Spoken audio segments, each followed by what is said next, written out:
Okay friends, once again welcome back. मित्रों, आज हम प्राचीन भारतीय इतिहास को जानने के स्रोत के विषय में पढ़ेंगे।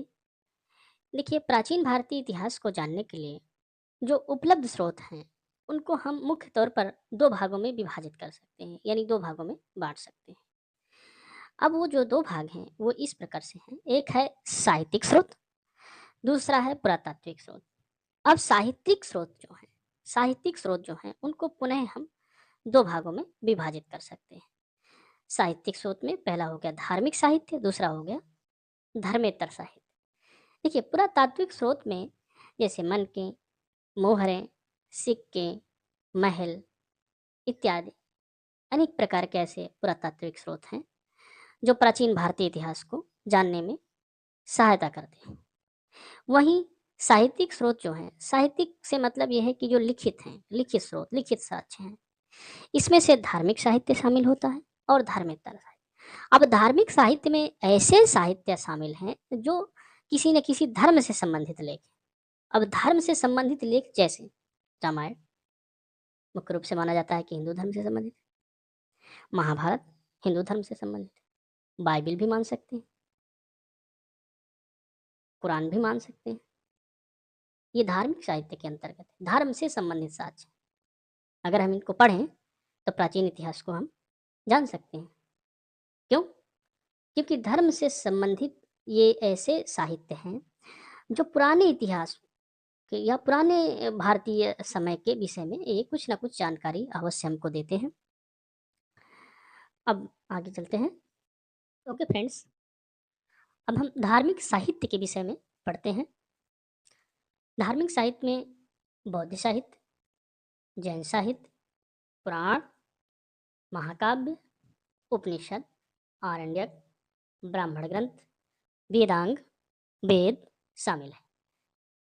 बौद्ध साहित्य में जातक कथाएं, त्रिपिटक, मिलिंद, महावंश, चूलवंश, ललित विस्तार एवं दिव्यावदान शामिल हैं।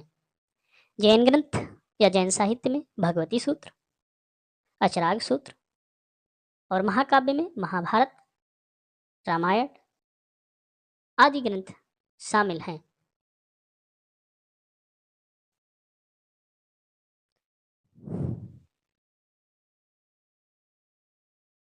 वेद, इसका अर्थ होता है महत ज्ञान।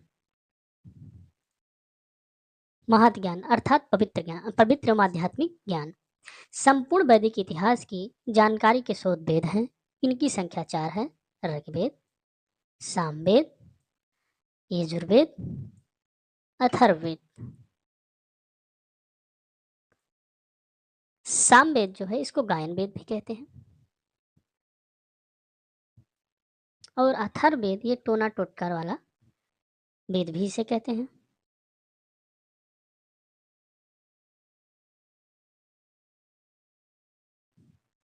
वेदांग, इनसे वेदों के अर्थ को सरल ढंग से समझा जा सकता है। इनकी संख्या 6 है। पहला शिक्षा, शिक्षा, कल्प, व्याकरण, निरुक्त, छंद एवं ज्योतिष। फिर ब्राह्मण ग्रंथ हैं। वेदों की गद्य रूप में की गई सरल व्याख्या को ब्राह्मण ग्रंथ कहते हैं। फिर आरण्यक हैं। इसकी रचना जंगलों में की गई है, यानी जो आरण्यक हैं इनकी रचना जंगलों में की गई है। वैसे आरण्य का मतलब भी जंगल ही होता है। इसे ब्राह्मण ग्रंथ का अंतिम हिस्सा माना जाता है। इसमें ज्ञान एवं चिंतन की प्रधानता होती है। उपनिषद, उपनिषद क्या होते हैं? ब्रह्म विद्या प्राप्त करने के लिए गुरु के समीप बैठना, इन्हें वेदांत भी कहा जाता है। इनकी कुल संख्या 108 है। महाकाव्य, रामायण एवं महाभारत भारत के दो प्राचीनतम महाकाव्य हैं। उपलब्ध साक्ष्यों के आधार पर इनका रचना काल 4वीं शताब्दी ईसा पूर्व से 4वीं शताब्दी ईसवी के बीच माना जाता है। रामायण, इसके रचनाकार महर्षि वाल्मीकि हैं। संस्कृत भाषा में लिखे इस महाकाव्य में कुल 24,000 श्लोक हैं। इसे तत्कालीन भारत की राजनीतिक, सामाजिक एवं धार्मिक स्थितियों की जानकारी मिलती है। भारत आरंभ में महाभारत इसका आरंभ में नाम जय संहिता था। इसके रचनाकार महर्षि वेदव्यास हैं। इसमें श्लोकों की जो मूल संख्या है वो 8800 है थी, लेकिन वर्तमान में कुल 1 लाख श्लोक हैं और इसमें कुल 18 पर्व हैं। और इसी का जो संक्षिप्त रूप है वो गीता है, गीता ज्ञान है, जिसे श्रीमद् भागवत गीता भी कहते हैं। और श्रीमद् भागवत गीता जो भीष्म पर्व से संबंधित है, क्योंकि 18 पर्व हैं उसमें भीष्म पर्व जो है श्रीमद् भागवत गीता भीष्म पर्व से संबंधित है। महाभारत का युद्ध 950 ईसा पूर्व में लड़ा गया था, जो 18 दिनों तक चला था और प्रत्येक दिन के ही अनुसार अध्यायों का निर्माण हुआ और इसी इन्हीं अध्यायों का श्रीमद् भागवत गीता में वर्णन हुआ है। जो 18 दिनों तक चला था युद्ध, और विश्व का सबसे बड़ा महाकाव्य ये महाभारत है। इसमें 5 वेदों के 5वें वेद के रूप में इसे मान्यता मिली है। पुराण, इसे पंचम वेद भी कहा जाता है। लोमहर्ष तथा उनके पुत्र उग्रश्रवा पुराणों के संकलनकर्ता माने जाते हैं। इनकी संख्या 18 है, यानी पुराणों की संख्या 18 है। इनमें मुख्य रूप से प्राचीन शासकों की वंशावलियों का वर्णन है। जैसे पुराणों में सर्वाधिक प्राचीन एवं प्रामाणिक पुराण मत्स्य पुराण है। ये सातवाहन वंश से संबंधित है। विष्णु पुराण से मौर्य वंश तथा वायु पुराण से गुप्त वंश के विषय में जानकारी मिलती है।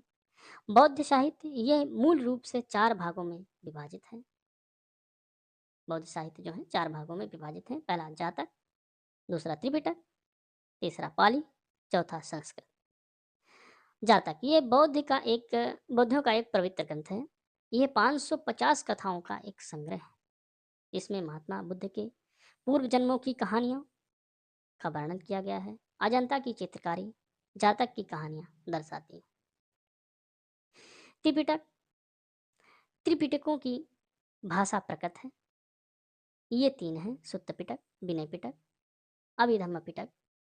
पाली ग्रंथ प्राचीनतम बौद्ध ग्रंथ पाली भाषा में है।